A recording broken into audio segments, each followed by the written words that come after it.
right? I think that's hello, if I'm not mistaken. So warmest greeting, everyone from Malaysia. Thank you so much for spending your precious Saturday morning, all right, this afternoon here in Malaysia. Thanks for spending your precious Saturday morning with me. And my name is David Ho, and it's really a great honor and pleasure to share with you digital marketing for entrepreneurship and innovation. So what I'm going to do here right now is that I'm going to port over the slides for my presentation. And so before we start, I'd just like to ask everyone here in the Zoom room, what is entrepreneurship? Can you type in any of the keywords that describe entrepreneurship? Can you type into the chat room, in the Zoom chat?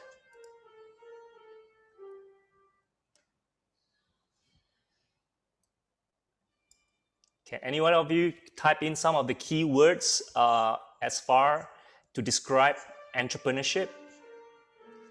Innovation, yeah. Entrepreneurship is about innovating, about creation, right? So wonderful. Yeah, it's about the future. What else? It's so great that you have we have like 39 people in this room here. Yeah. Change. Yeah, that's right. It's about change. Maybe perhaps 3 more. Business, definitely. It is run and managed as a business. So we talk about business model, talk about creativity. Yeah, absolutely. Yeah. And lastly, investment. So saying new things, right? Launching new products, new innovation. So thank you so much, everyone, for helping us here to understand what is entrepreneurship. Yeah. And so what I'm going to do here is that right now I just want to contextualize what is digital marketing or marketing per se, right? Marketing into entrepreneurship and innovation. Yeah. So what you have here in front of you, yeah, thank you, Pauline. Benefit to society. Entrepreneurship is also about benefit to society and also about networking. Yeah, or the other term I use, Adele, it's networking. Yeah, or collaboration. So what you see in front of you here is the 7 P's of marketing. I believe you have learned this in part of your university syllabus. And today the thing is that we started off with 4 P's. So the first P was basically the products, and the second P is placements, and the third one is pricing, and the fourth one is the people or the consumers. So during at the time, if you look at Henry Ford, you remember Henry Ford? Henry Ford is basically a person who has first created automotive. And Henry Ford, he basically created a car. He manufactured a car, and it only came with one color, which is black color. So imagine if today, Apple as a company, they produce their iPhone with only one color. Would you buy that phone? Yeah, would you buy the phone? If you will buy the phone, can you just give me a thumbs up, right, in the chat? Would you buy the phone? If it's only no, right? Definitely no, right? Yeah, some of you will buy, yeah, because your favorite color is black. But at that time, Henry Ford, he produced only one color car, and the things that it sold like hotcakes. It sells very well because at the time people want some. What they want is that. Okay, wait, hang on. All right, I just left. Okay, so Mer, is there any more echo? Can you hear any echo? No. Okay, thank you. Sorry. All right, so as I was saying, Henry Ford, he created this car, which is only black color, and it sold like a hotcake. And the thing is that at that time, transportation was the best thing, right? They could have, because they were running on horses and they were running on manual transportation. So when they have a product at that time, when they manufacture a car, which is only one color, which is black color, it's sold like hockey. Everybody does it. But if you move forward to our generation today, people want choices. People want options. All right. And the things that this is where, if you look at the slide here, the product, it's a very key thing, right? Because product, it's not just producing a product that people can use to improve their lifestyle, and also a product is basically a product that actually serves a need and a want. So products today, it's definitely more than just the physical product itself. It also can be a service, right? So we have today, right now, moving forward to today's marketplace. We have basically the 7 P's. So in terms of how important this marketing mix is, the 7 P's of marketing mix is that the things that we are looking at, product innovation. So product has to be innovative nowadays. Today we have a phone, right? And the phone is not just a phone that we make calls or we send a WhatsApp to, but a phone help us to basically get a lot of information. We can buy online, we can order our groceries, we can hail a cab, we can do Uber, and all these things with the phone today. So there's a lot of innovation today in products and services in the marketplace. And marketing is very important to help to promote the product and the services. So marketing, I just want to qualify to say that marketing is not all about advertising. Marketing is not all about social media. Marketing is not just about having a Google Ads to promote your products or your services. So marketing involves innovation and creativity, and involves basically understanding the consumers, what they want. So if you look at this, next slide here, in today's marketplace, consumers want us to meet their needs and wants now. They want it now. Not yesterday, not tomorrow, but now. Yeah, I believe that every one of us, when you need something, do you want it now? So if you want it now, can you type in the chat? Now. I want it now. Can you type in the chat?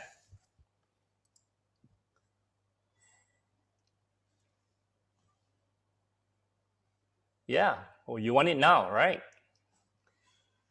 Yeah, why not? Right. So in today's marketplace, we must get to know our consumers very well. And this is done through market research techniques and tools. And so what I want to do right now is that I want to travel to your university now and get to know you better. Can I do that? All right. So let me just jump into my virtual travel, and just give me a minute. Just let me hop into my virtual thing. Yeah. Okay. Yes, I think you are here right now. I think maybe some of you are you in your university right now? No. No, most of you are at home. Yes, in home. Okay, but this is how your university look like, right? Yes. Yes. So I got the right building, right? So imagine today, if I want to know about my consumers in in Turkey, like for example, I want to get to know you as a consumers. What I will do is that I will use Google Map to travel to that particular location. All right, and so I don't have to worry that I cannot fly to Istanbul, but I can use Google Map. And the things that I can walk the street too. So this is so wonderful, right? Yeah. So I just close this. Yeah. So if you see those blue lines, those are what you call street views. Those are street views. So what I'm going to do here right now is that I'm just going to try to go as close as possible. Maybe I will visit a neighborhood which is called Masla. All right. So loading.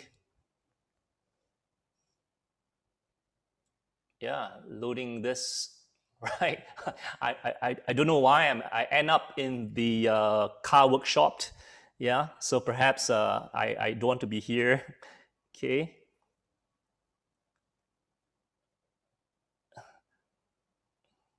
Okay. So maybe I'll go here.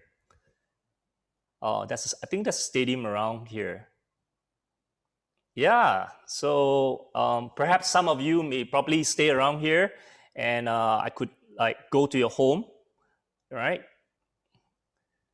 Okay.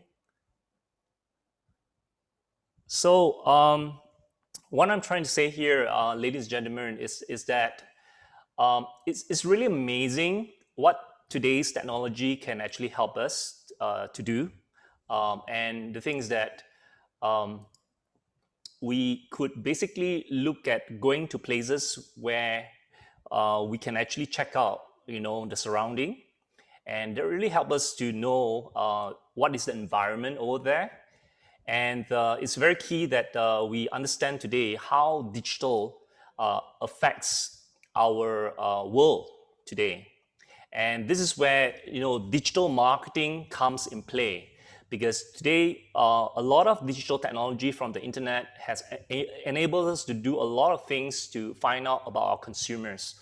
So one of the first key thing as an entrepreneur is that they need to focus on what I call the consumers. Yeah. And so the things that right now, just let me, okay. Yeah. So what I'm going to do today here, you can see in front of you, ladies and gentlemen, is that, I just want to going to be basically showing you that, that as a Malaysian myself, I love food. So do you love food? Do you love food? If you love food, can you just type into the chat, ladies and gentlemen? All right. So all of you love food too, right? So if you have the opportunity, maybe perhaps in a couple of years' time, it's good for you to plan to make a trip to Malaysia. And in Malaysia, we have a lot of type of different cuisines, and I'll be happy to host you, right? Okay. So one of my favorite food is sushi. I love sushi. So anybody in the room love sushi or teppanyaki? Yeah. Okay. Yeah. So the things that yes, you never tried that before, right? So if you have the opportunity again, once do try Japanese cuisine, and I love Japanese food. And you can see in front of you right now, this guy is a chef. It's a sushi and teppanyaki chef, right? And he's serving his food. He's making his preparation of his food, and he's cooking the food in front of his diner. In front of his diner. And the thing is that today, ladies and gentlemen, I'm going to be your live chef, all right, and make this presentation. And the food menu, ladies and gentlemen, is 3 types of food. The first food is that we're going to consume and learn about consumers. The second one that we're going to learn of is creativity. And the third one is collaboration. Yeah. So bon appetit, right? So this is what I'm going to cover. These 3 areas, which is consumer, creativity, and collaboration, in terms of how we can succeed as an entrepreneur in today's marketplace. So are you ready? If you're ready, just give me a thumbs up in the chat room, in the Zoom. If you're ready, just give me a thumbs up, and we will jump and dive right now. Okay, thank you so much. All right.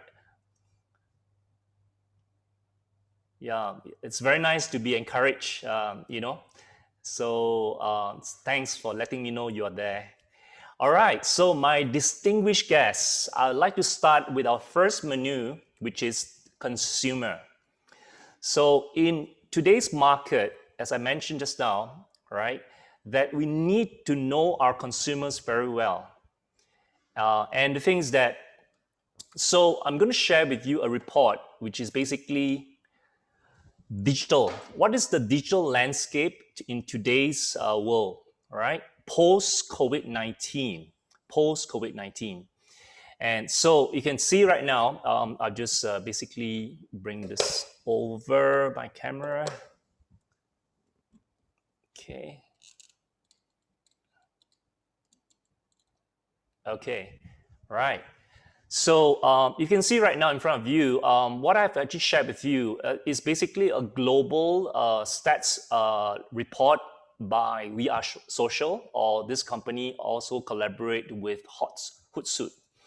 And this is a post COVID-19 effect, right? So if you look at this in July 2020, where the report was actually published, digital's role helps people to cope COVID-19. So if you look at the right at the top here, ladies and gentlemen, it says 83% of the respondents says that digital helps me to cope with COVID-19 related lockdown. You know, today, if I don't have the internet, ladies and gentlemen, if I don't have the internet, what happened is that, you know, if I don't have Wi-Fi in my house, I can't do this, all right? And the things that we, in our lockdown, we can't get out from the house. So the only thing that we can do is to go to the internet. And so the internet has really helped us to cope during the lockdown. And especially right now, we are still experiencing lockdown, right? And you can see the second thing that we understand about the consumer out there is that 76% of them says that digital help with their children's education. I think 74% says that helps me to stay in touch with families and friends, and so forth. And the fifth one, it's helps my children to be entertained and engaged. I know a lot of you still don't have any children yet. Probably you're not married yet, but it's really, really tough to have children at home because they need to be entertained and they need to engage. So having a Wi-Fi really, really helps, right? So I just want to say that this report is quite an extensive report. And so I will just go through some of the highlights because I won't have time to go through all the hundreds over slides over here. And so what I've done is that, ladies and gentlemen, I've created a shared folder in Google Drive. And right now, ladies and gentlemen, I'm going to actually, going to share this folder with you. And this folder will have like three reports that I will share with you in a short while. So I'm just going to copy this link right now. And ladies and gentlemen, please go to the Zoom chat right now. And I'm just going to drop the sharing file right now from my Google Drive. Okay, so please click on it. And if, ladies and gentlemen, you have clicked on this shared folder that contains three reports. The first report is the global digital landscape post COVID-19. The second report that I will bring through you in this presentation is also digital 2020 for your country, Turkey, right? And then the third report that you will see that in your folder is low touch economy. So please don't look at those reports yet because I'll be going through that with you. Right? So if you have clicked on the link, ladies and gentlemen, just give me a thumbs up in the Zoom so that I know that everybody have access to this folder. Give me a thumbs up. Thank you so much, Doro Khan. All right, appreciate that. Okay, all right. Thank you so much. So I will move on right now and share with you the key highlights as far as the digital landscapes at the global site is concerned. So moving forward, COVID-19, we saw an increase in online and digital activity.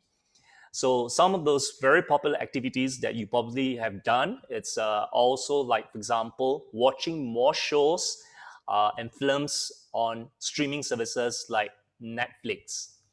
Yeah, and we spend a longer time using social media to get ourselves connected with our friends and families.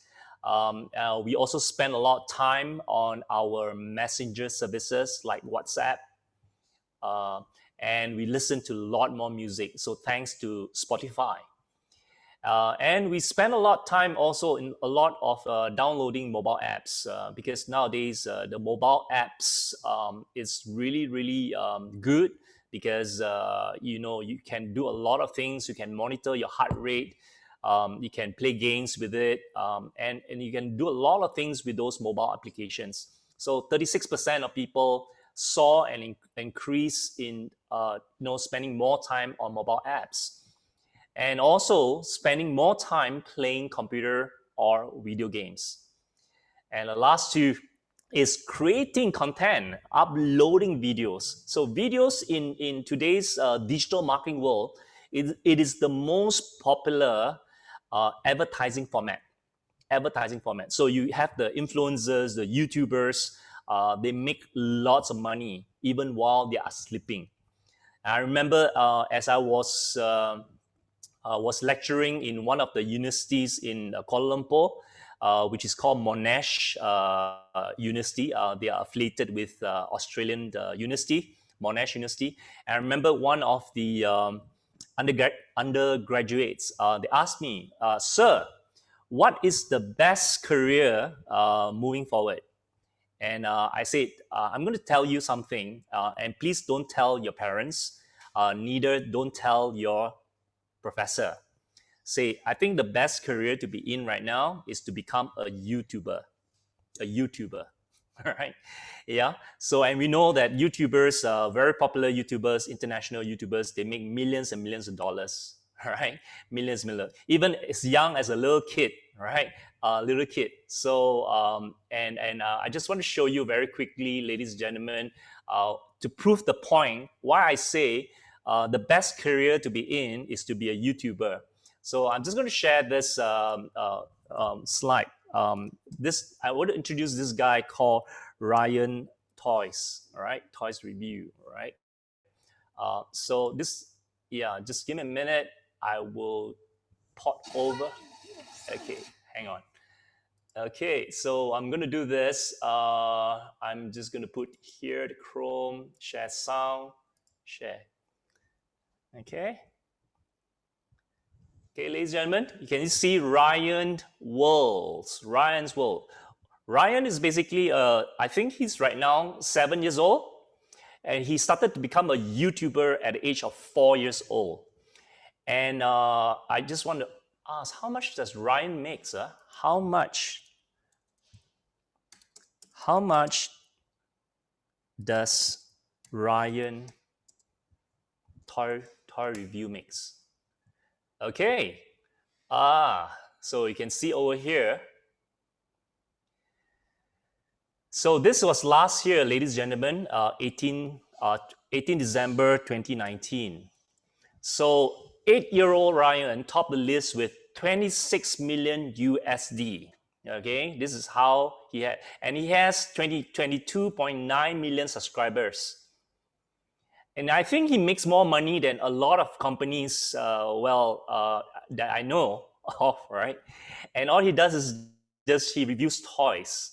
And the things that if you compare that with the other YouTubers like Dude Perfect here looks like this guy here.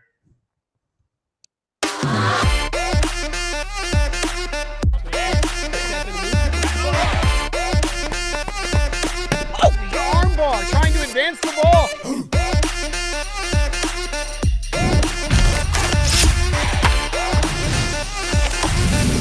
Dude, perfect. In today's battle, we're combining our favorite sports from EA Play and Xbox. So I won't play the whole video. You can check this out, ladies and gentlemen. Yes, Habib, you are following Dude Perfect, right? Yeah. So I just give you a link over in the Zoom nights. You can watch this. They are really cool dudes over there, and they get a lot of product sponsorships. And Dude Perfect makes like 20 million, million USD per year. And whereas Ryan, oh, he makes a he makes a lot more money, right? And you can see here, ladies and gentlemen, Ryan Wool has 22.9 million, whereas Dude Perfect, right, has about 54.2 million, right? So if you look at these numbers here, the two, in terms of earnings earned per year, doesn't really jive, right? So what I'm trying to say here is that in today's world, when we build a community of followers, it's not necessary that we make the most money when we have the most followers.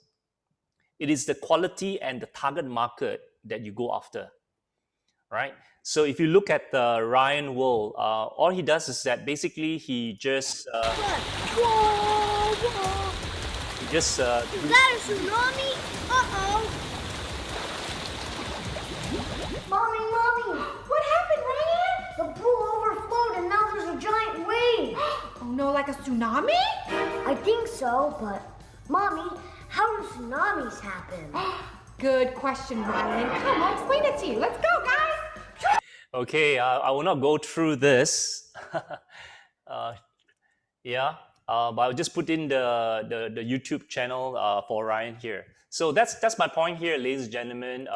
And I just want to basically say that today it's all about creating and uploading videos and also the things that we are looking in terms of producing better quality content out there for the world to consume. And today there is a great monetization opportunity to monetize our content. And content is the petrol for digital marketing. If you don't have great content, your digital marketing to promote your business, to engage your business, to engage your consumers out there is going to fail. So you need to have a good content strategy. And that's the reason why we need to focus on our consumers.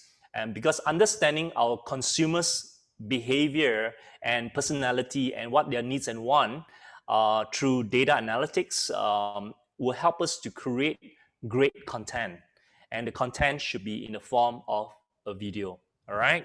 So if you understand this point, ladies and gentlemen, please do just give me a thumbs up. And yeah, thank you so much. Okay. All right. So the next thing I want to share with you is that if you look at the consumers' behavior in terms of post-COVID-19, they have plans to basically continue with this behavior. So if you look at this between the males and females, males, right? Males is planning to watch more online videos than females. Whereas females, they're going to watch more shows and films on streaming services, right? So, and the third one, you can look at that. You're going to spend more time. In fact, the females are also going to spend more time than the guys in terms of using social media. Yeah, so these are some of the behaviors that we need to take note because if you talk about digital marketing, we know that number one, video content is very important. Number two, social media is a platform where we distribute the videos that we create. And video marketing is one of the key drivers in digital marketing for enterprises out there, for business owners out there, and for big MNCs companies too. So, and the beautiful part about today's digital marketing is that every one of us can create a YouTube channel, Every one of us can create a Facebook page. every one of us can create an Instagram page. Every one of us can do all the different, account page in a social media.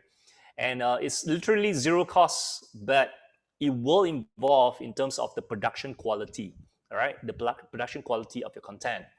So it's very important that we do our digital marketing activity to promote our business, to get customers for our business.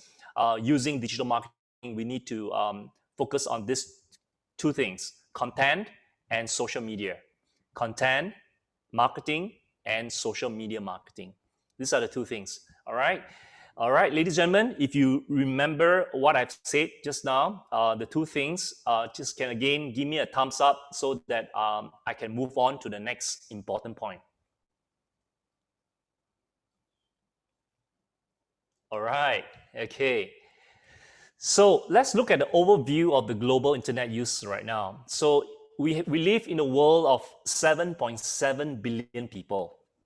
And I think Turkey has about 83 million, if I'm not mistaken. All right, 83 million people. And out of the 7.7 billion people in the world, 4.57 billion people is using, they are internet users. So this gives a good opportunity as an entrepreneur, right? Basically, the things that we have now, the world is our market. So let's think about today. I am actually in Kuala Lumpur, and you are in Istanbul, Turkey, and we are very far away. We are divided by a lot of great oceans.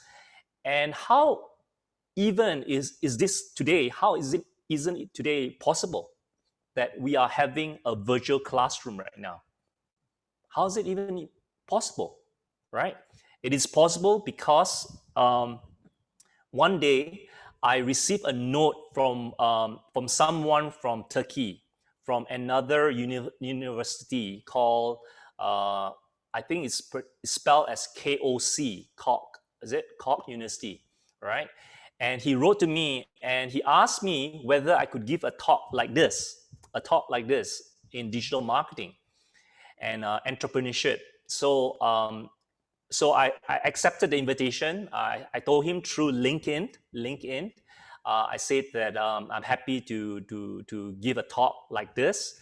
And then from this talk itself, after a couple of months later, I think I think last month, one of your team members in startup MEF contacted me. All right, and this is where we are right now. So I could have never imagined 15 years ago that I will be giving a talk like this. I'll be doing business with Indonesia. I'll be doing business with Russia. I'll be doing business with Australia or US, right? So if you when you graduate and you want to be an entrepreneur, right? And say, I think you got to think that you shouldn't limit yourself with just your own country market, which is Turkey, but you got to think worldwide, because this is what digital marketing do for you, do for the businesses, is that it opens up the global market for you, right? So, and we have like 4.57 billion people who you can actually reach and target and retarget. And that's the power of digital marketing for entrepreneurship, and is very, very innovative, right? So the whole digital marketing platforms, whether it's through Google, whether it's through Facebook ads, whether it's the website that you have, or the social media pages that you have, those marketing capabilities are very, very innovative and very, very advanced.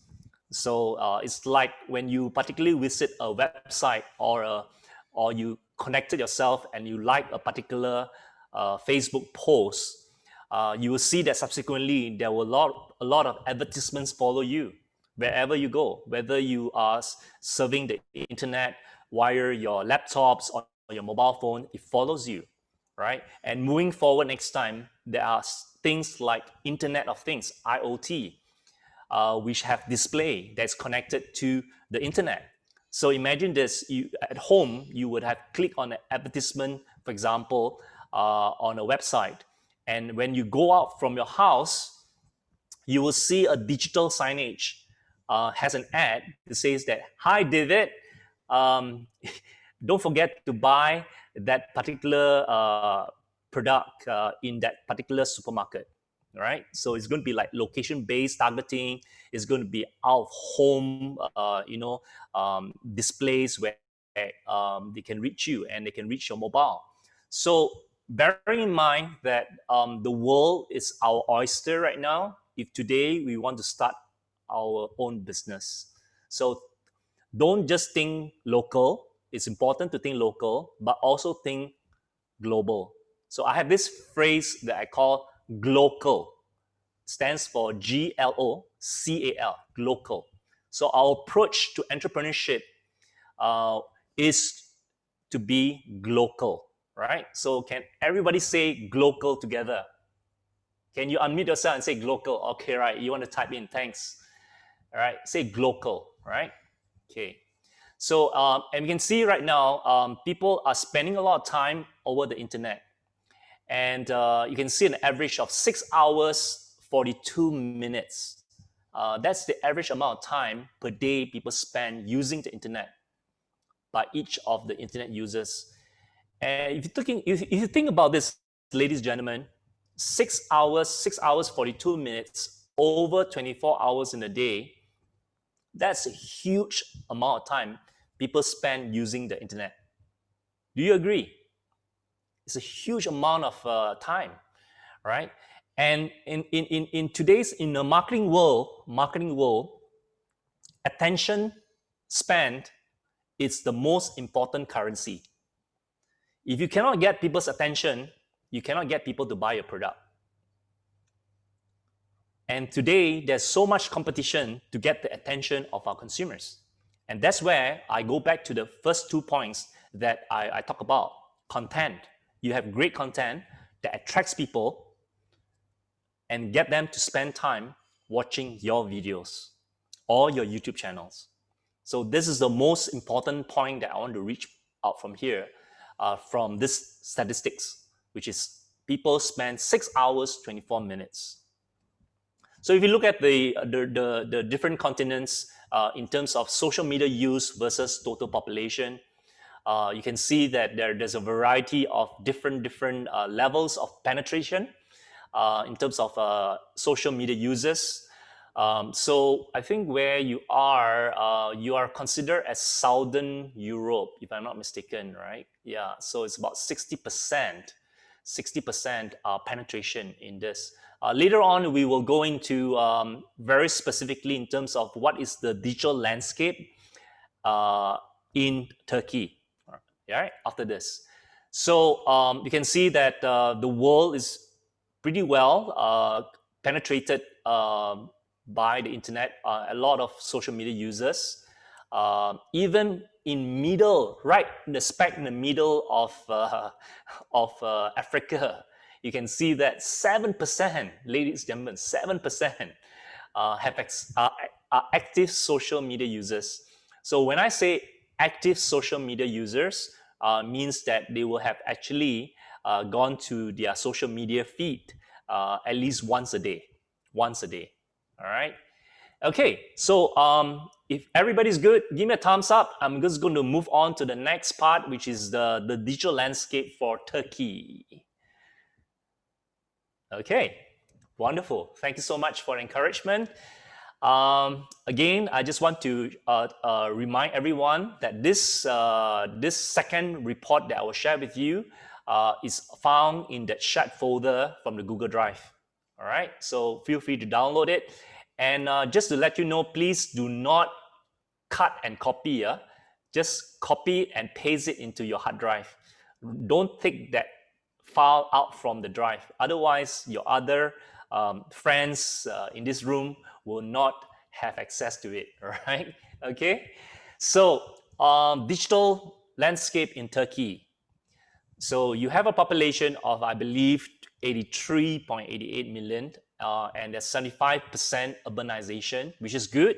Means that in urban, there's normally have internet services, right?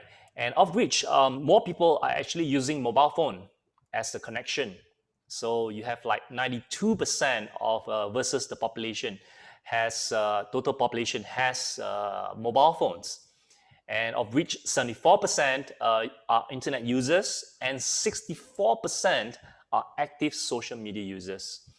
So I'm not sure about your country, but as far as my country is concerned, most of the newspaper company, the hard copy, the newspaper copies, they are not very, very popular amongst our population. And everyone basically get their news from the news portal nowadays. So nobody actually read the newspaper itself, right? So right now you can see that 54 million or 64% of people in Turkey are active social media users. Again, this reinforces the point that I made earlier on, that if you want to be successful in your business and you want to promote your enterprise, the product and services that you have, you got to get into social media. But on the other hand, social media is a very, very competitive marketplace. Everyone, even the fishmonger in Malaysia, from the wet market, they also use Facebook Live. Everyone wants to get the attention. So it's very, very competitive. So the things that we got to be very, very, very smart in terms of how we can create a good content. And creating a good content requires, great collaboration. Okay, right? So, so next thing I want to cover here is in terms of growth. So again, active social media is huge, right? I just want to jump straight into what I call the e-commerce part of it, all right? Yeah. I'm not sure. I just want to stop here for a while. Top Google search query in Turkey. This is the most common queries that people enter in Google search throughout 2019. Can someone here in the room tell me what is this Hava Durumo? Hava Durumo. What is it? Oh, weather. Wow. Why is weather so important to you all?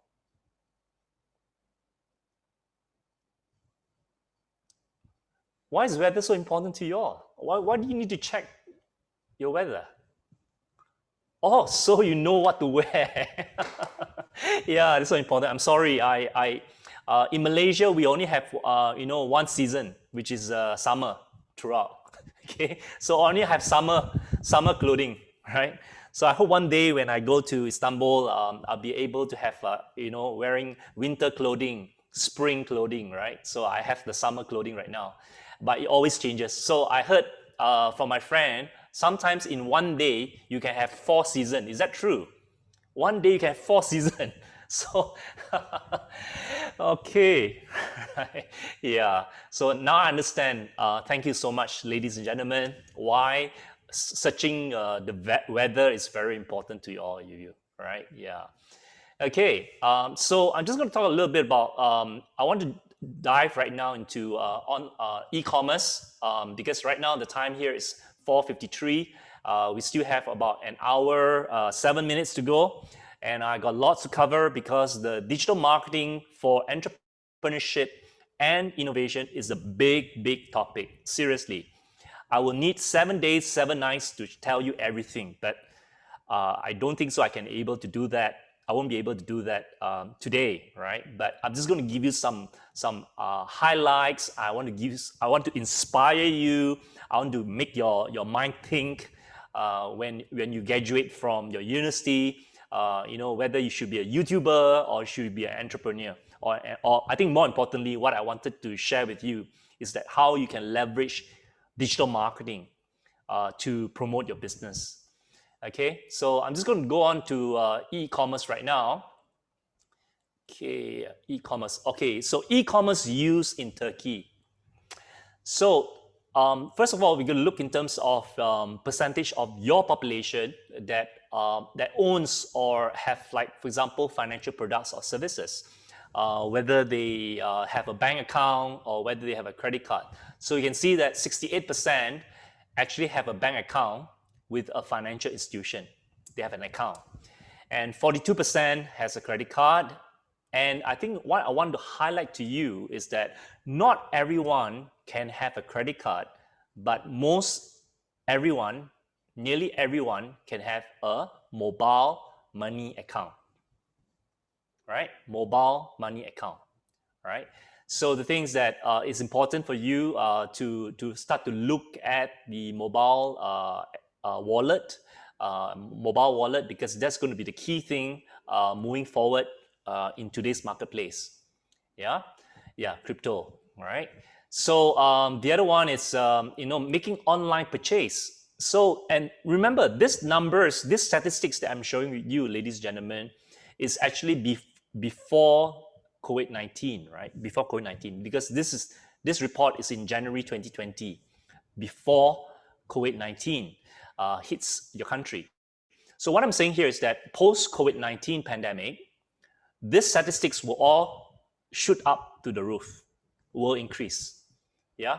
If you think about this, think about your behavior. Are you buying more things online before, after the COVID-19 or after the lockdown, or not? Yes, right? Absolutely. So you buy. In fact, I have 3 very big appetite teenagers. They eat a lot. I got 3 boys. They are 17, 15, and 12.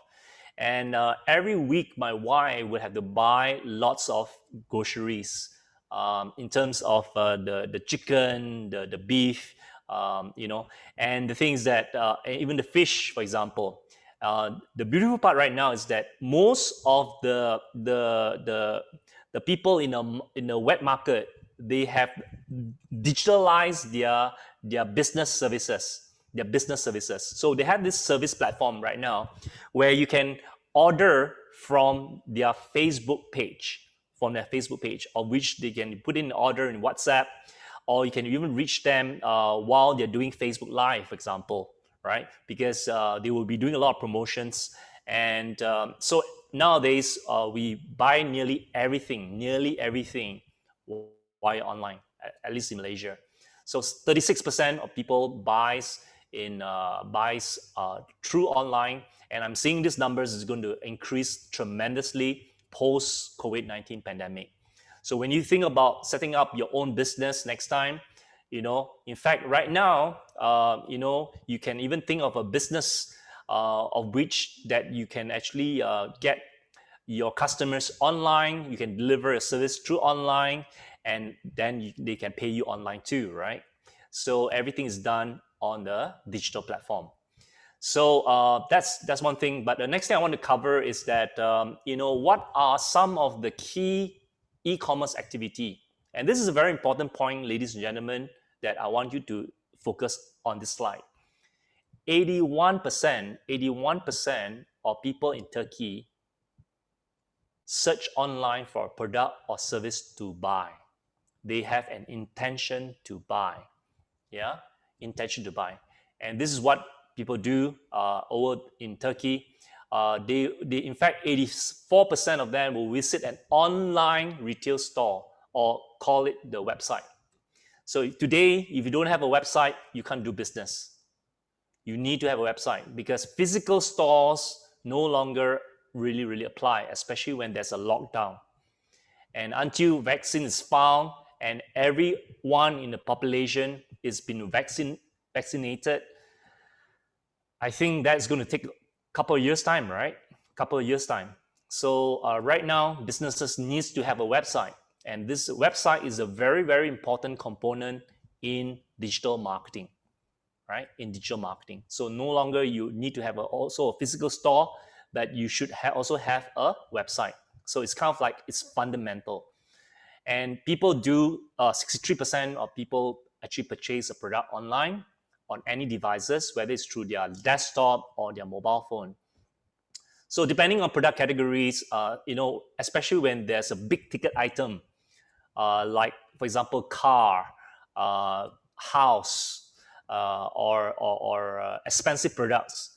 Normally, people will buy through using their desktop, right? So they go back home because desktop has a better view in terms of screen space for people to check out the information, to look at it, as opposed to using their mobile phone. Whereas you talk about consumer product goods like shampoo, fruits, for example, or buy a food, for example, or buy an online book, for example, everything can be done through their mobile phone.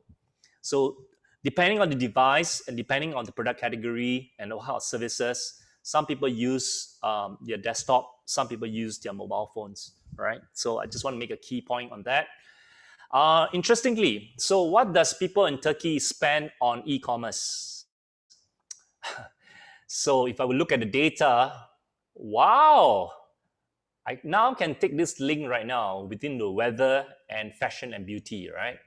So people in Turkey last year, the entire whole of 2019, spent USD 1.66 billion in fashion and beauty, right? And the next one is toys, do-it-yourself hobbies. Interestingly, and I do see toys and hobbies will rise post COVID-19 pandemic, and travel will definitely go down. Yeah, most of the airlines are suffering right now. You can't really travel. I believe electronics and physical media is going to increase. Digital music is also definitely going to increase. Food and personal care also will increase. People are just so afraid of lockdown that they could not buy their food, so they tend to stock up. They tend to pre-stock up their food, right? And furnitures and appliance, it is going to go up too, because people are working from home and people are intending to buy better furnitures and appliances for their home office, okay? So kind of like video games will also increase, because in the lockdown, whenever there's a lockdown, people are bored, right? People can't do anything. So they will definitely buy video games. So the other career that I was told that is really good is to become a game developer, right? That's far third from being a YouTuber. All right. Okay. So, ladies and gentlemen, this is basically the digital landscape and e-commerce for Turkey. All right, and you can see what's going to increase here across the board, with the exception of no exception. Everything is increasing, but the most rapid increase will be food and personal care. So even right now, ladies and gentlemen, you can start to think of a business that you want to do. Right, you don't have to wait till you graduate, because informations like this can be found over the internet, and you will know what is the trend. You understand the consumers, and you can think of what business sectors do you want to do via e-commerce. Okay, so if you can think of, if you note my point here, can you just give me a thumbs up, so at least I know you're still here because I can't see most of you. Yeah, thank you so much. Okay, yeah, so on here right now, ladies and gentlemen, I just want to share with you, like for example, one of the tools that I use to basically look at demands, right? Looking at demands, what is the demand? Because I mentioned just now that, people will search online, particularly the search engine like Google, to look for things or services that they can buy. So the things that today, if you would just go to Google here, so like, for example, can everyone do this with me? Can everybody right now in front of your desktop, right? Can you open up your Chrome, your Google Chrome, and then go to Google? Yeah. I'm just going to share the screen here right now. Okay. Yeah, very good. Okay. So, ladies and gentlemen, what I have here right now is basically I'm going to open up my Google Chrome right now, and can everyone right now go to ubersuggest Chrome extension? Okay, ubersuggest Chrome extension. So I tell you what I'm going to do here is I'm going to copy this link here, and yeah.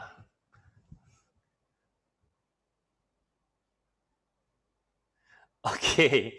Well, Merck, I can actually do another 10 or 15 minutes, right? I'm fine, right? Yeah. So I guess if you're all tired of hearing what I'm talking, you can always leave the room. Okay. Otherwise, we will stay on, right? Yeah. Okay. So where was I?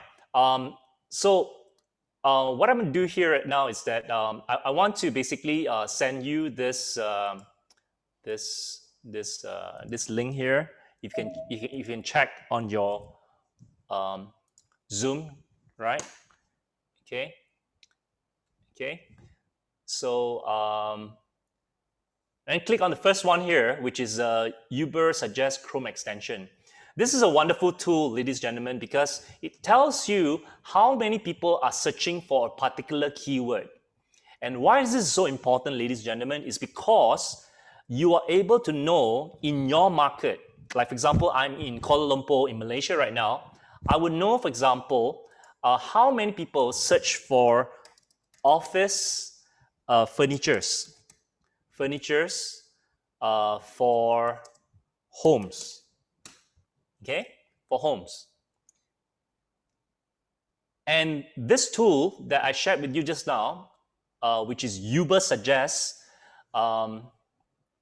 has this number here, which I will make it bigger right now so that you can see.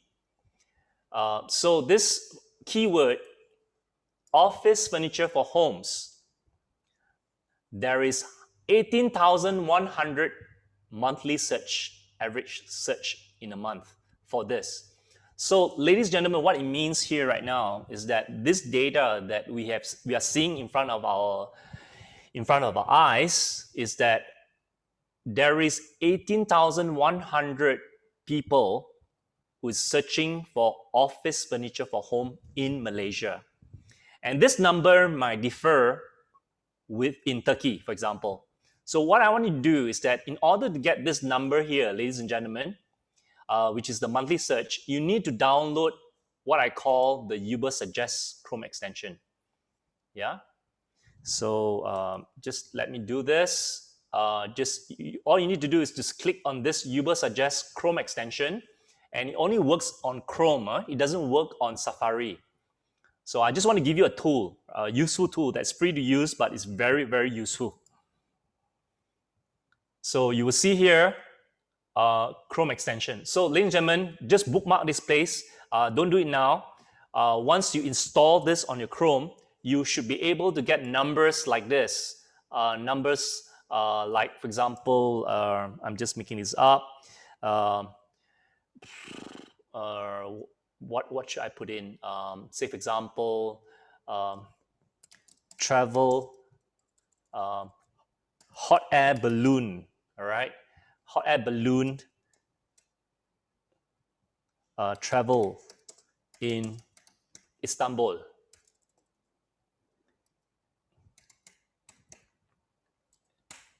Okay.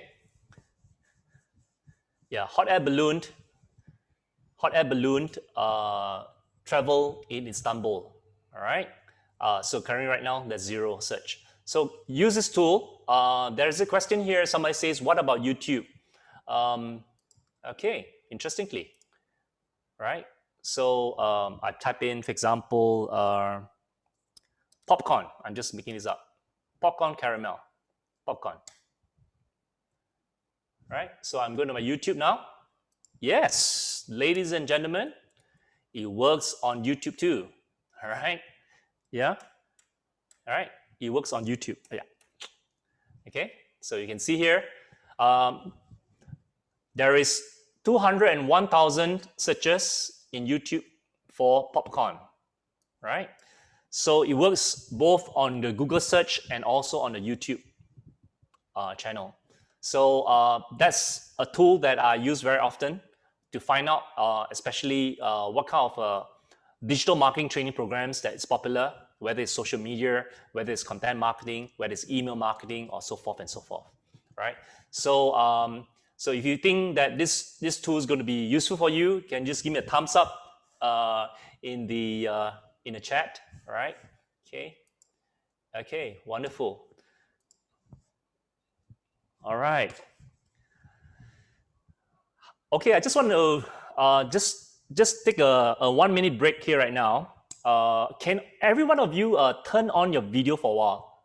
Just turn on your video just for 1 minute, right? Because I just like to see you all, right? Because it's really nice to be able to talk to people face to face, yeah. Yeah, because after 1 hour of talking, it's really challenging, all right? So if every one of you can just turn on your video just for 1 minute, just for 1 minute.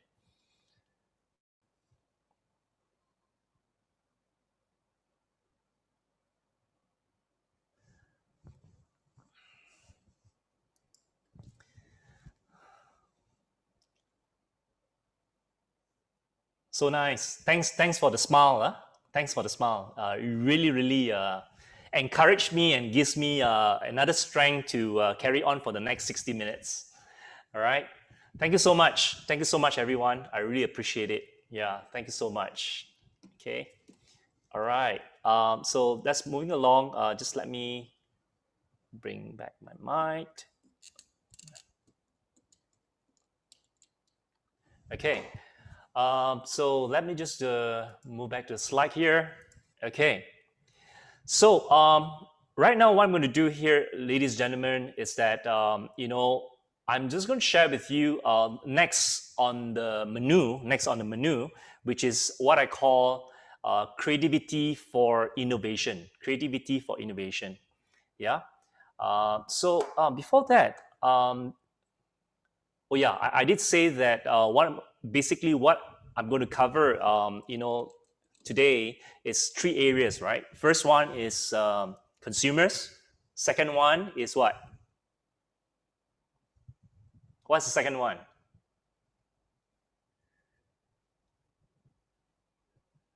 Creativity, all right? The third area we're going to cover after creativity is collaboration. So remember the 3 C's. Consumers, creativity, and collaboration. So now we are moving to the second part of the menu, which is the segment, which is basically called the innovation part of it. So I'm going to introduce you what I call the low-touch economy. And this is basically the new state of our society and economy right now. And I think it's permanently altered by COVID-19. And if you look at this, you think about this, basically low-touch economy is categorized by a low-touch interaction. So we need to do physical distancing, all right? We can't come in contact. And the things that look at both the health and safety measures and the new human behavior, which I've shown you just now, right? So, and it has affected a lot of industry permanently. And in fact, it affected tourism, it affected the medical field, the healthcare, the pharmaceutical, the retails. It affects all facade of businesses today, COVID-19. So if you think about this, the low-touch economy is going to be here to stay for a long time, And in fact, the thing is that I think on the positive note, it does offer what I call unseen opportunity for innovators to make a bold move now. So this report is actually done by Bloomberg and collaboration with the Straits Times and Business Insider, right? So you can check out their website. It's called the lowtoucheconomy.com. But I just want to bring you some highlights, ladies and gentlemen, here right now about the low-touch economy. So the low-touch economy touches every part of our lives. From a professional context point of view, on the left-hand side, you can see that factories are redesigned. their floors are redesigned to keep workers safe. And if you look at robots, robots and machines are replacing high-risk human interactions in the service businesses. Just today, I came across a Facebook post, in fact, LinkedIn post, that says in China, KFC, Kentucky Fried Chicken, is using basically drones to deliver their chickens, right? Delivering, so using robots. So you can see that more and more robots are coming up, right? The other thing that you want to learn of is robotics, right? Robotics is going to be good coupled with artificial intelligence, right? So the other part that affects our lives is our family contacts. So nowadays there's a lot of Zoom babysitter, helping parents at work, at home while doing chores or work. So there's Zoom babysitters, and the things that it's hard for us to visit our vulnerable family members. So basically you can visit them behind a glass. And the things that if you look at the social contacts, there are attempts to make dining out safe and enjoyable at the same time. And then you have virtual concerts attempting to replace virtual events like this. So in my business, I used to do face-to-face classrooms. That was before the MCO. But right now, I'm doing a lot, 100% basically on virtual classes like this. All right. So the low-touch economy does provide unseen opportunities.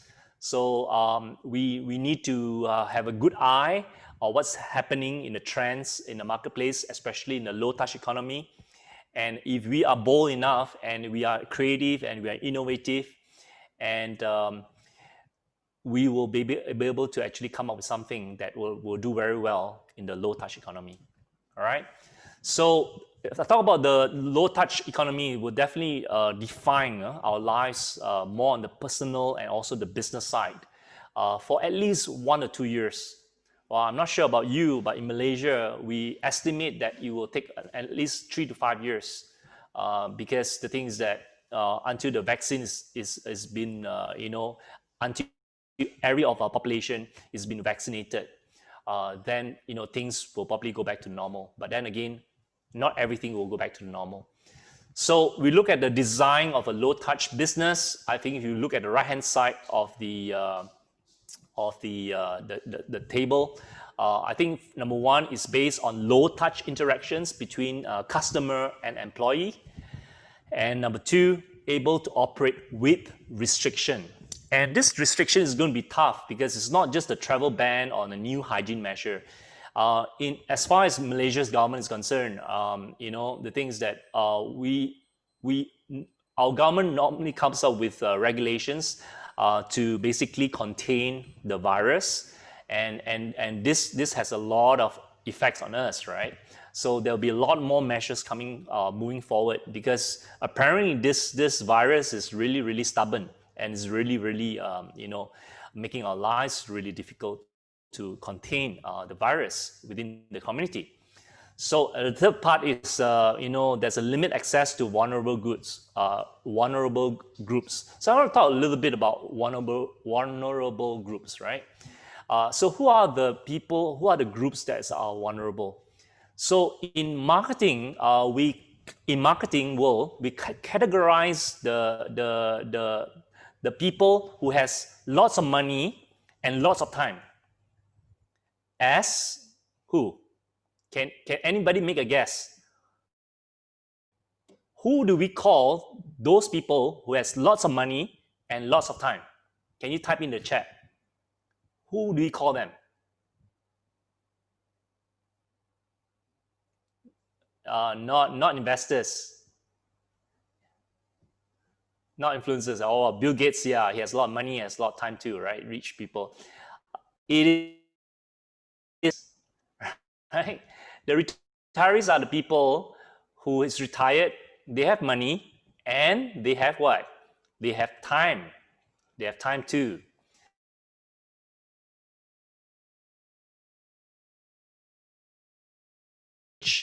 Right? We call them the golden dollar, right?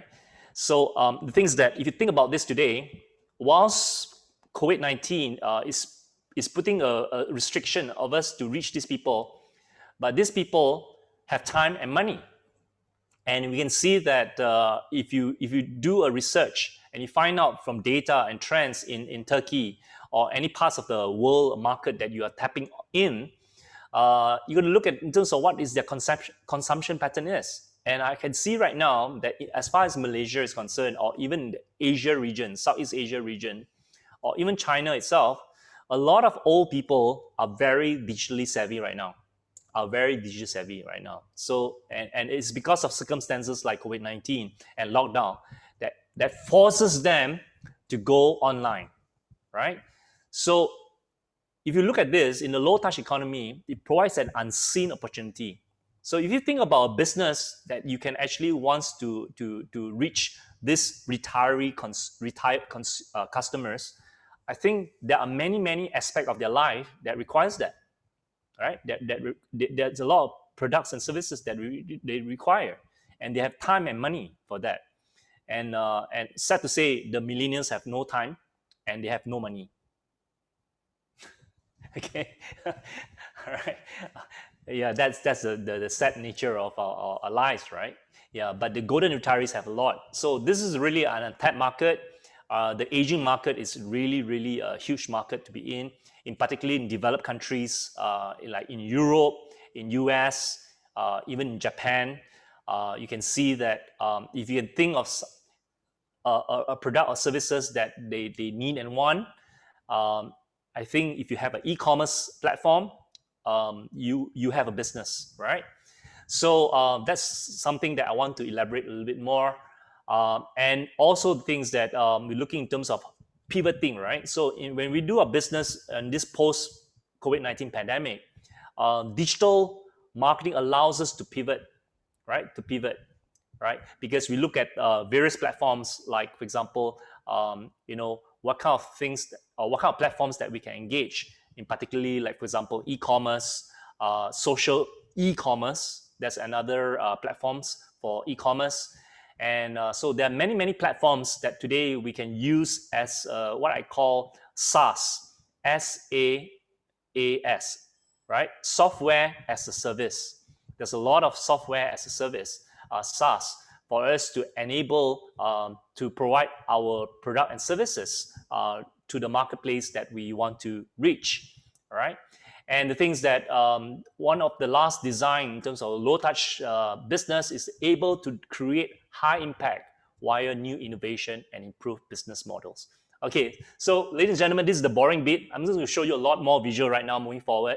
Okay, so I'm just going to share you the early days of low-touch economy, which is basically some of the industry sectors example. How are they innovating post-COVID-19 pandemic? All right. So the first one is tourism, and I'm happy to say that Turkey, right, is top in the list right now. They have piloted a tourism measure. Basically, they have launched a coronavirus-free certification program. So this was for businesses, right, in tourism, especially like in museums or places of interest where tourists come. So the government basically is making sure that all these places has kind of like a coronavirus free certification programs, right? That's running. And so if you look in terms of the Emirates Airlines, they have an on-site rapid COVID-19 test for passengers in collaborations with Dubai Health Authority. And so they even have like on-board food and packaging redesigned to basically reduce contact during meal services. And international safe zones, so nations, governments between governments and nations between nations are working together to enable quarantine-free travels, or the other words, they call it the bubble travel, right? Yeah, so I'm not sure whether Turkey has bubble travels. I mean, do you have kind of like a quarantine-free travel? Means that if I come to Turkey, I don't have to be staying in a hotel for 14 days. Yeah. Okay. Durakan just post some airtime for his e-commerce page. So for those of you who are free, you can check it out. Anyway, so this is some of the innovation that the tourism sectors has done in the early days of low touch economy. The second one is mobility, right? So we look at transportations, public transport versus individual transport. So you can see on the right hand side, there's a modified Honda with a pressurized air compartment to divide the drivers and the passengers, and the things that you have basically air pressurized compartment that separates the airspace between the driver and the passenger. And of course, we are very familiar with car sharing, which is basically the Lyft, the Uber. In Asia, will be Grab, and the things that this has basically been the impact of COVID-19. So rental cars now comes with a new cleaning standard and a safety label, right? So Gold Standard Clean, for example. So of course, we all hear about Tesla, like for example, autonomous vehicles.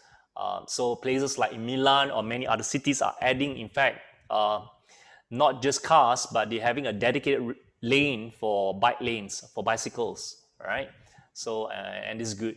And the thing is that in Malaysia, it's hard for us to cycle because we don't have roads like this, and plus the weather is really too humid or hot to basically cycle. All right, and other notable low-touch examples in other industries will be like, for example, in Singapore, they have spot robot patrol to public parks to monitor and encourage physical distancing. In Taiwan, you have opera visitors who needs to keep 3 seats in between each other. So in fact, many cinemas right now are going back to what I call drive-in, right? Yeah, but I guess that's going to be posed to a challenge because instead of human beings, you have a lot of cars, and most of the time people will turn on their engine, right? And so that you leave a lot of carbon footprint, and that's no good.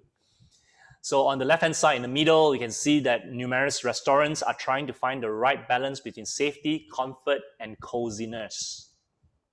Hair salon, right? So I must say this: I've not cut my hair for the last 2 months, right? For the last 2 months, so I really need a haircut. But anyway, hair salons and other close contact service jobs are now hiring professional crews to disinfect materials between shifts.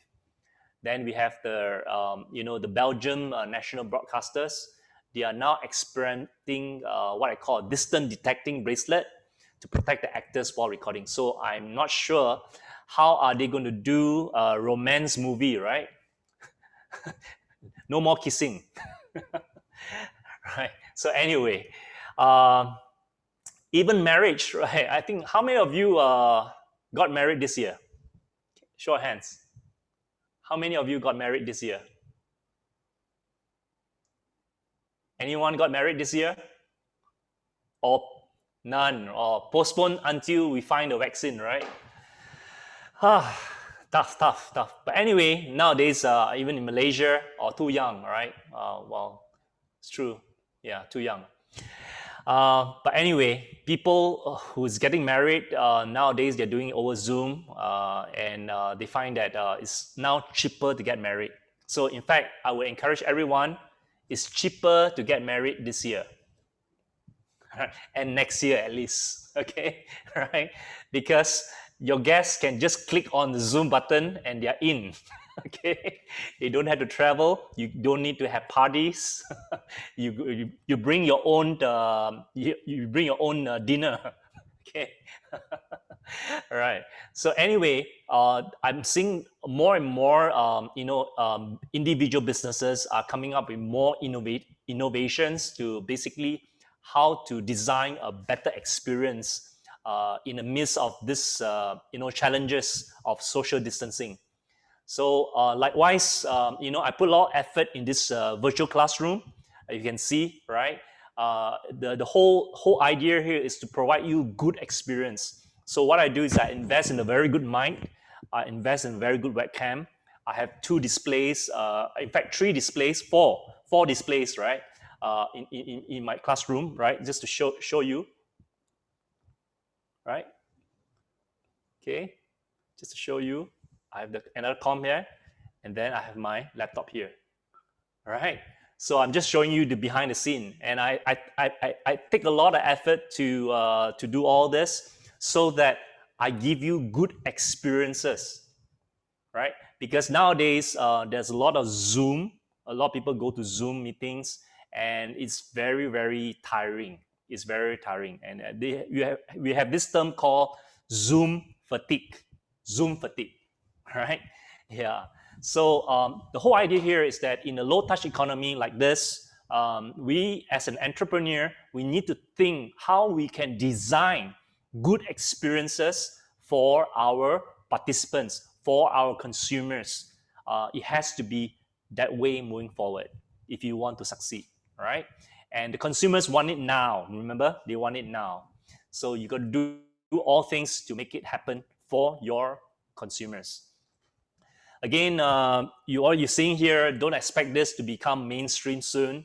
But a lot of design thinking people like the engineers, the architects, are really looking at developing new concepts for low-touch economy, right? So you will see some success, some no success. So like, for example, sunglass face shield by Joe Duchat, right? So yeah, you have the right hand side, bottom right, you have people hugging right now through the gloves. So you have all things, right? So the things that we need to be innovative nowadays. And when we have innovation, I think in the context of digital marketing, then we can actually tell the whole world that we have a very innovative product or services. Because without this innovation, we cannot do digital marketing. I repeat, without innovation, we cannot do digital marketing, because our digital marketing will be there will be nothing special about digital marketing. What are we going to tell the people? What's so special about our products? What's so special about our services, right? So the most challenging thing in social media marketing is not creating a page or to do social media advertising, but is to know what to say and how you say it, right? So and knowing what to say it comes back from how creative you are in terms of solving your consumers' challenges and fulfilling their needs and wants, and how innovative you are in terms of designing your products or your services. Because at the end of the day, we want to design a very good experience for our customers. And if you do that and we promote that over social media, word will spread. Word will spread. All right, people will share. People will tell how great your product or how great your services or how good your experiences are.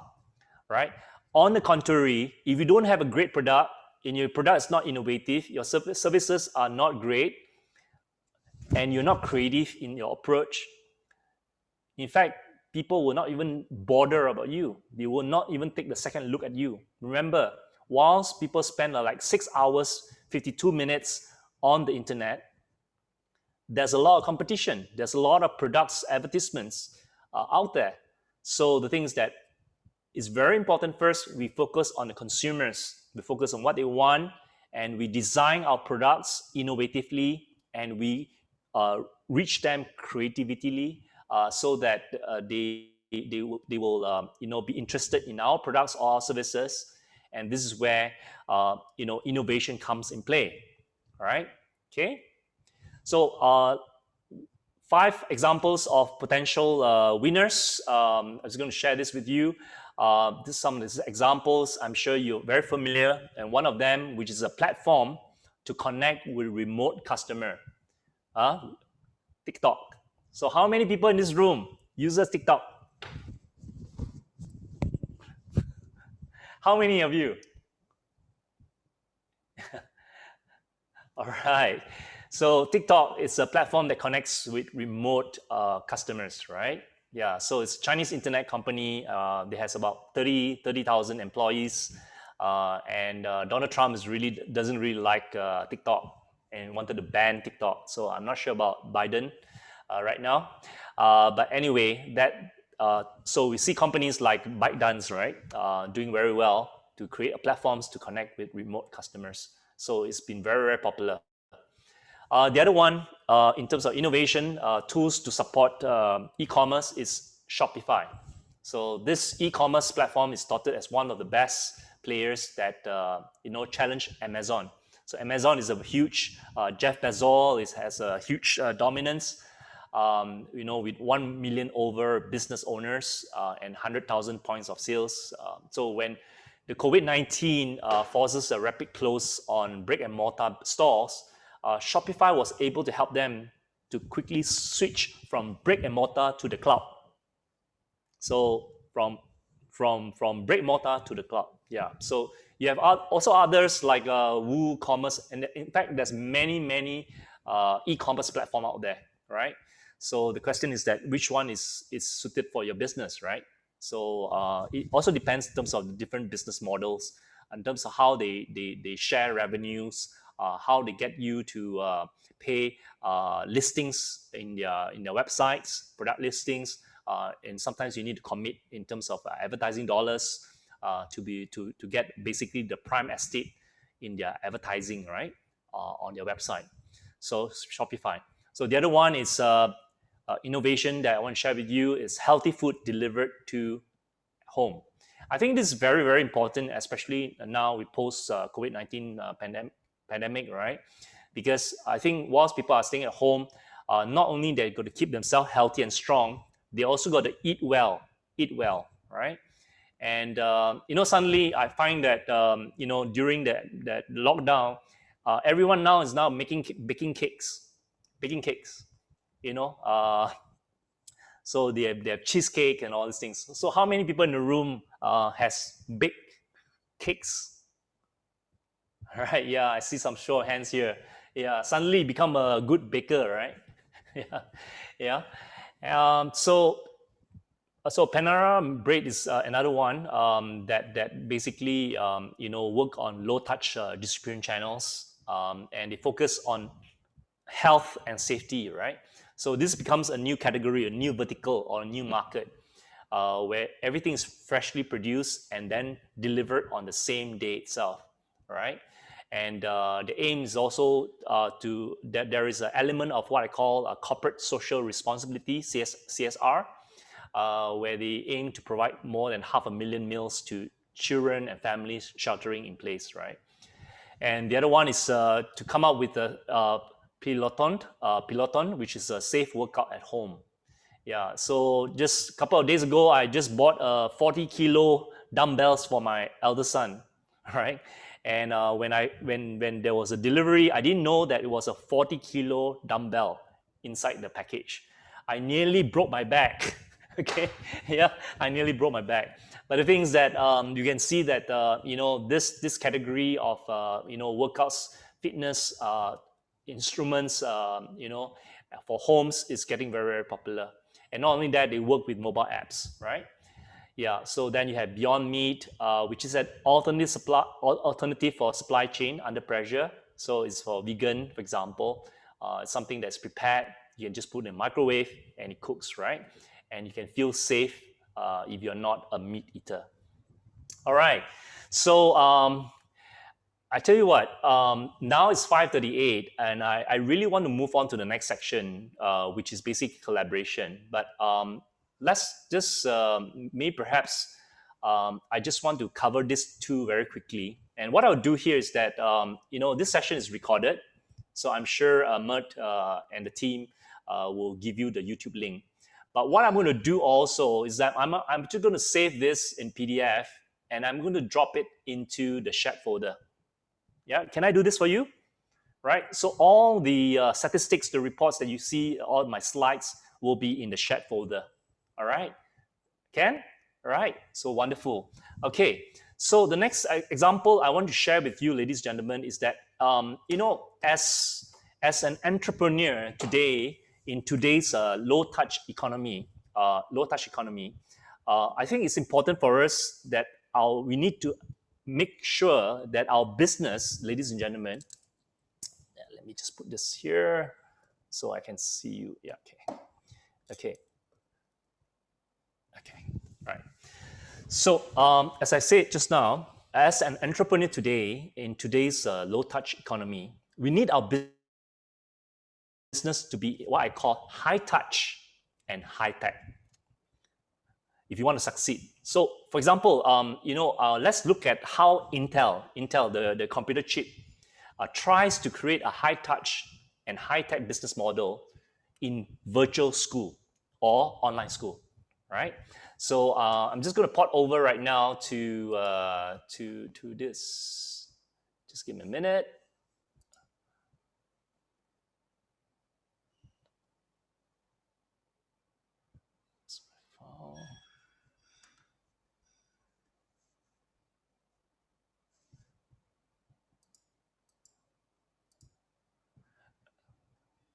Okay.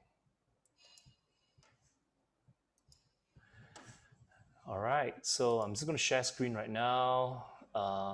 Just move over to this one here. Okay. So I'm going to share you one more example of how a company can be innovative, right? Especially in the education sector. And one of the challenge in the low-touch economy, ladies and gentlemen, is what I call engagement in schools, or even engagement like this now. It's really a challenge, right? It's really a challenge to get the students to pay attention to the lecturers. Okay, yeah. Because right now, I don't know some of you whether are you still in the classroom or not, or you just turn off your video and you just probably do your other things, right? Yeah. So it's a challenge. But because this is a free class, so I'm okay with it, right? Yeah. But I think it would be a lot of challenges for your lecturers, right, to do online classes. It's also very tough for you as a student. That's something. So 3 areas that we want to design good experience in a low-touch economy, in particular for the education sector, which is really, really imperative and very, very critical right now, is number 1, you can see here, is greater engagement.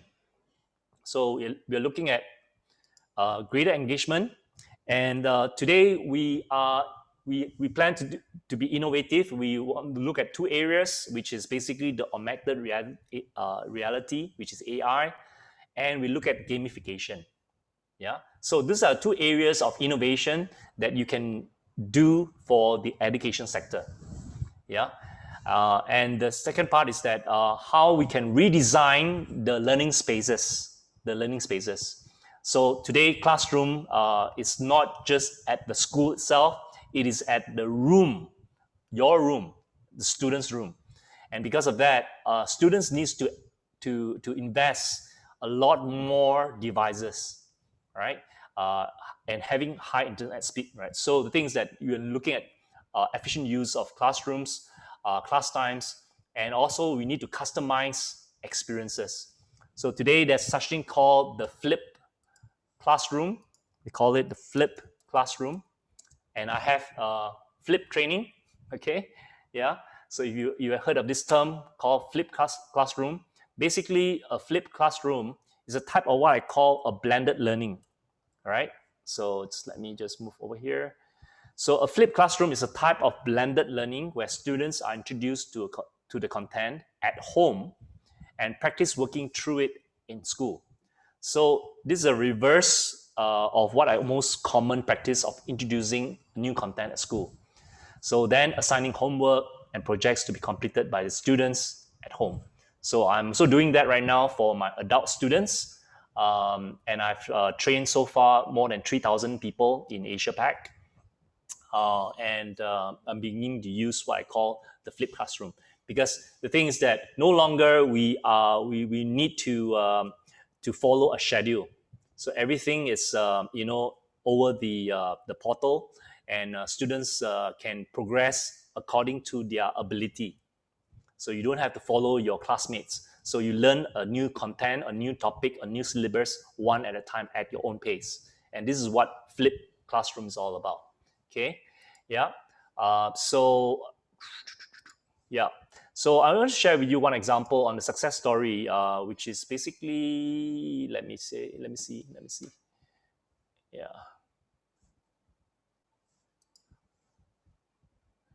Okay. Sorry. Success story. Virtual learning. Yeah. So virtual learning itself. If you look at this, Intel. I was mentioning about Intel. So Intel basically uses what I call content in their digital marketing, right? So they understand that it's very hard for the schools, it's very hard for the students to engage. So they came out with the content piece, which is called Educator's Guide to E-Learning, right? And this is brought to you by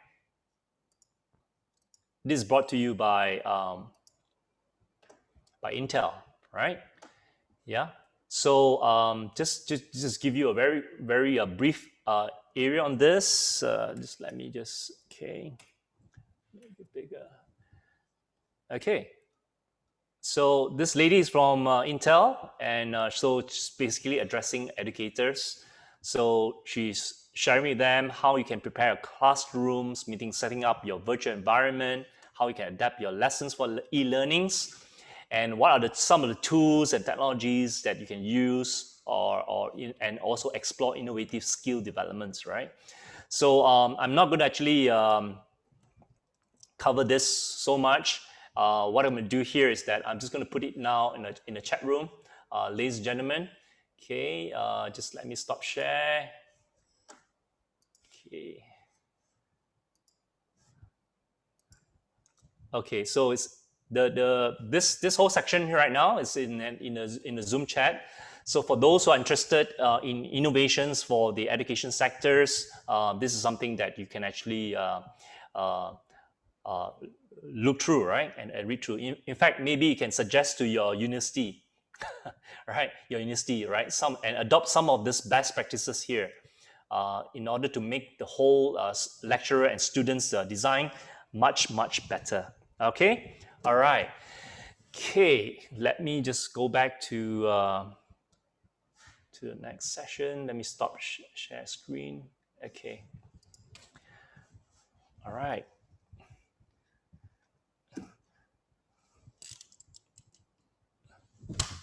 So now it's 5:40. Now it's I believe it's 12:47.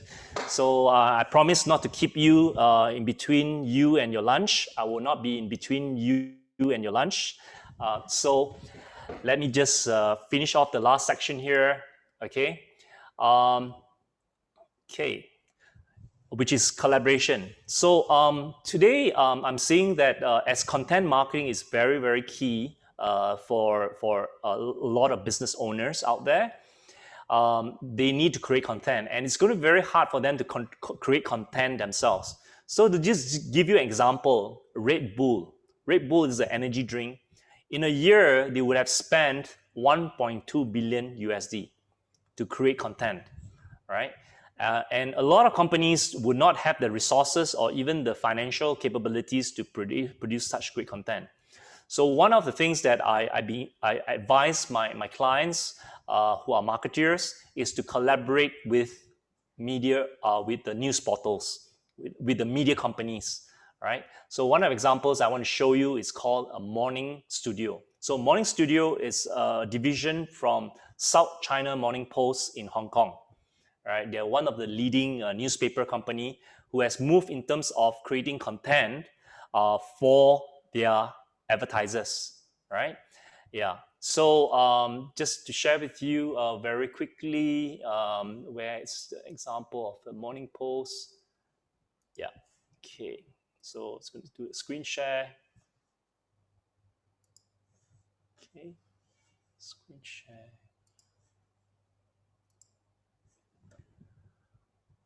Okay, so you see in front of the screen right now, ladies and gentlemen, this is basically the projects they have done. So you can actually right now, what I do is that I will just copy this URL and I will put it in the chat, right? In the chat for you to look at it. how they can actually collaborate, how advertisers or marketers can collaborate with the news portal, right, to do content.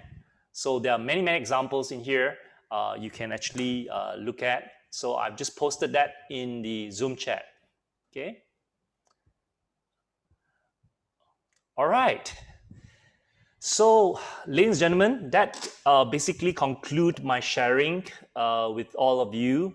And right now, I'd just like to take the next 10 minutes, all right? 10 minutes. I can even extend it to another 10 minutes, all right? We can stop at 1:10, but I really don't want to stand in between you and your lunch, all right? So right now, I want to open up for questions. Anybody want to ask me any questions?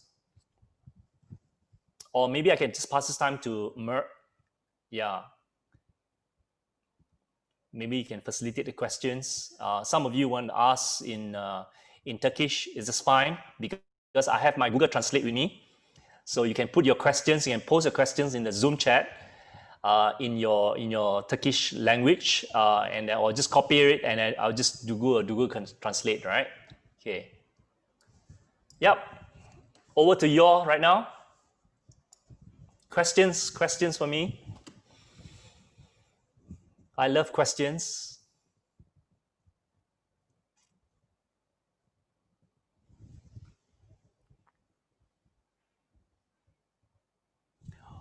What do I think of Warren Buffett? Yeah.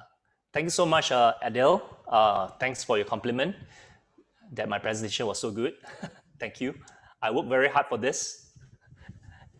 So Burra was saying, what do I think of Warren Buffett? I think he's a very wise and frugal man. And I think he's a person who's very, very contented. And he's a very wise investor. All right. If you hear about his story, he still stays in the same home that he has bought since in the 70s or 60s, I don't know. I think, yeah, he's still same. And he doesn't drive fancy cars, right? But I think he's a very good role model because one of the things that he have asked Bill Gates to do is to to pledge 90% of their wealth to help the people who in needs, especially like in Africa. All right. I believe that they are also putting a lot of money behind, getting the vaccine out. So I have high regards of Warren Buffett because I think he's a very, very smart, shrewd person also. Okay. And he's very, very contented with his life, and he does, try to help a lot of people, right? Yeah. So yeah, that's probably what I think of him. Any other questions in regards to what I've just shared with you in the last 2 hours? Digital marketing, you're welcome, bruh. What do you think about what do you think about personal development content? Personal development content. So are you referring to blogs or vlogs? Are you referring to blogging?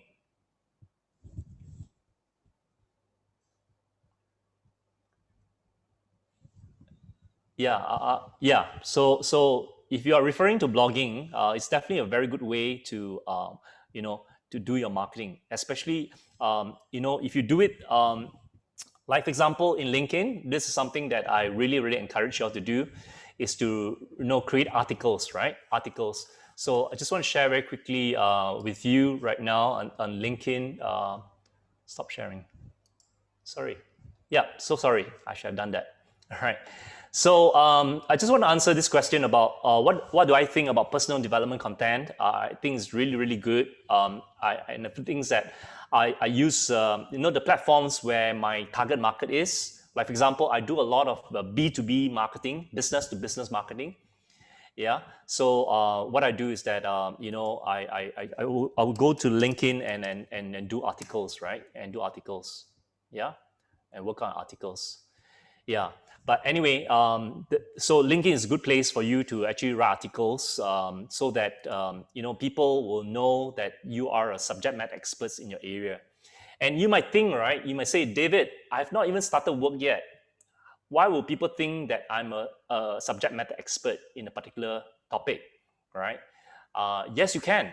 So I think the first thing is that after today's presentation, what you can do is that you can look through the reports that I've shared with you in the shared folder, and also refer to my slides that I've given you, and you can use that and just do out a blog what you have learned from the sharing, from my sharing, right? And then you share that in your social media feed, right? So you can even quote me. It says David from Navigator says that being a YouTuber is the best career that you can ever have, right? For example, right? Yeah. So I think if you share knowledge that in your personal development content, it's a very good personal branding for yourself. Right? So you don't have to wait till you work for many years like I do, like after 30 years, right? So you can even start now, right? For every presentations that you've been. So think about it, give your point of view, and then share those knowledge, right? Or even start a conversation, start a discussion, right? So it's good, right? So I hope I answer your question. Yeah, that what I think about personal development content. Okay, the other thing is that the other question we have here is, what do I think about the future of social media? I think social media is going to evolve, to be very honest, and it will keep on evolving. I think, in essence, what will stay is that social media will eventually evolve to what I call a very niche community, right? So the niche community is for example, let's talk about cycling, right? So you have those men in what you call middle-aged men in their leotards. Have you seen those men? Middle-aged men in their leotards. Okay, all right, yeah. So they look like that. So I just share you example, middle-aged man in leotard.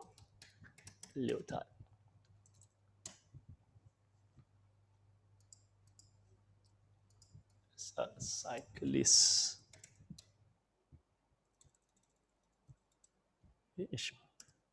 And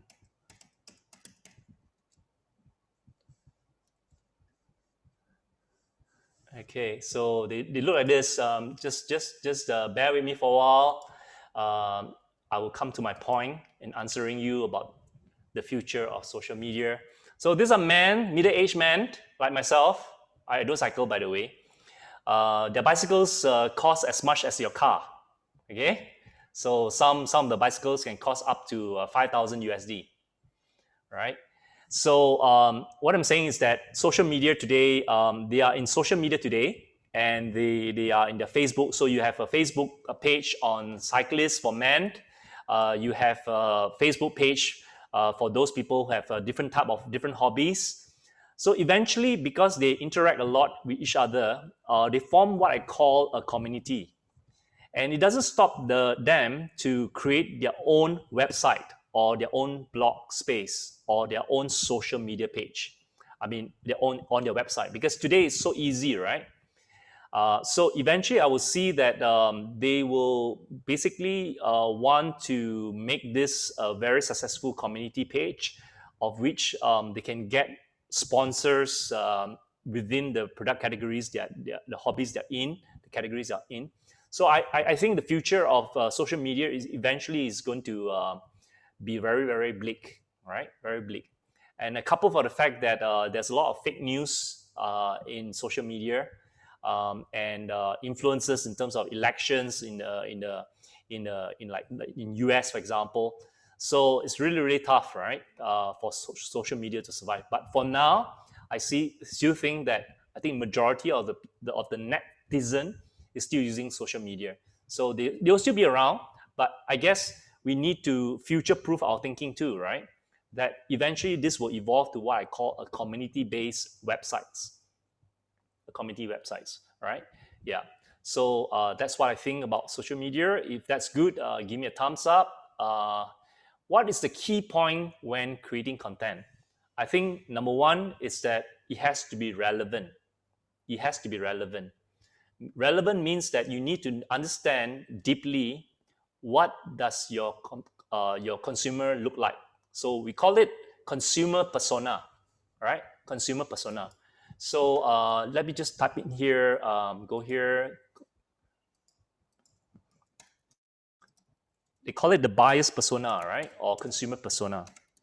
So this is one of the key elements here, which is basically looking in terms of the buyer's persona.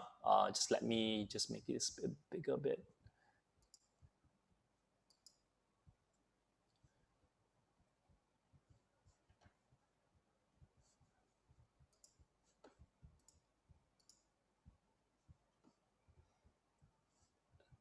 Yeah.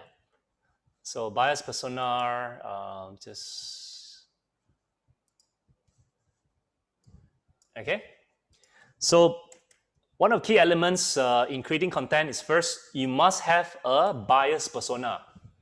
So a buyer's persona, basically, you have a personal insights in terms of the particular individual. What are their top 3 problems, and what are top 3 triggers? What are problems that they face that you do not help to solve, right? Yeah. And what are their goals in life? Or what is their motivation to buy a product now? What are topics? So these are very important stuff, right? That you can look at. So I suggest that you read up this topic on buyer's persona, right? On this buyer's persona. So I can give you articles on that, like this. HubSpot is a very good way to create a buyer persona, which is a key element in creating content, right? And HubSpot has a lot of free resources for you to learn about content marketing, right? So I'm just going to put the link right now in the Zoom chat. Okay, Blogspot, hotspots, right? So this is a key elements for you. So I think there are many key elements in creating content. So the other one is to make it relevant. To make it relevant, you need to create a buyer's persona. So study up this topic area. Number 2 is that you need to distribute it in social media. And how you distribute it with social media is not by posting it with a social feed, but work with influencers or key opinion leaders, because they have many followers. And people will not look at your posts, but people will look at their posts. All right. So whether it's TikTok, whether it's Instagram, whether it's Twitter or Facebook or YouTuber, make sure you distribute your content by working with them, with the KOLs, the key opinion leaders, or the influencers, or the vloggers. Right. Yeah. So that's the second point that I want to make. Right. Okay, I think I have a lot of points, but I don't think so I have the time to answer every single one. Is crypto money safe? Well, I don't trust crypto money, so I don't invest in it, right? Yeah, so I don't know. Even though I knock myself ahead, sometimes I find the Bitcoin right now, I think is USD 18,000, right? If I'm not mistaken. If I bought it like many years ago, it's like 18,000 USD. My gosh, one Bitcoin. Anyway, I still believe that I should work hard and accumulate my wealth according to my hard work. Okay, there are a lot of questions coming in. If you have content, which is the product, where do you think we should start using social media? So first of all, if you got a product that that is innovative, that really solve challenges, especially for people during COVID-19. Like example, the need to connect, right? The need to get their food, right? So if you got a content, a platform, or a service platform, I think then you got to think when you're going to use social media. So let me think. So where? Sorry, the question is not when. Where? Where should you start using social media? So you should use social media, social media a network that has where your target market is, right? So if you are selling, for example, if you are targeting millennials, for example, people below 35, forget about Facebook because they are not in Facebook. Old people like me is in Facebook. Old people like me. Okay, all right. So if you want to market something that you have a product for me, then do Facebook advertising because I'm not in Instagram. I just can't do Instagram. I just can't do TikTok. Okay, it's too fast for me. I get heart attack doing it. Anyway, so I hope that answers your question. Yeah. Yeah, I think we don't have any more questions. So yeah, so let me pass this time back to Merck, and thank you so much for your attention. It's really precious for me to know so many friends in Turkey. So I hope one day I'll be able to come to Turkey and sit in a hot air balloon, have a Turkish bath, right? And really instead of going to Google Map and see where Turkey is, right? I like to go there physically. So thank you so much, everyone. And I'll pass this time back to Merck. Thank you very much, Eylül. Can we take a picture before everyone leaves? Can you open your cameras? If there's a problem.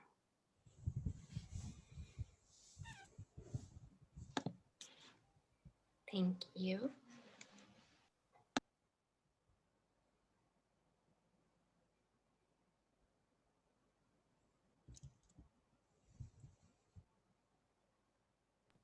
I take it. Thank you. Thank you. Okay, thanks to David Ho and you, our dear audience, for not leaving us alone. Please don't forget to fill out the form that Selim will share from the WhatsApp group. See you at our next event. See you. Bye-bye, everyone.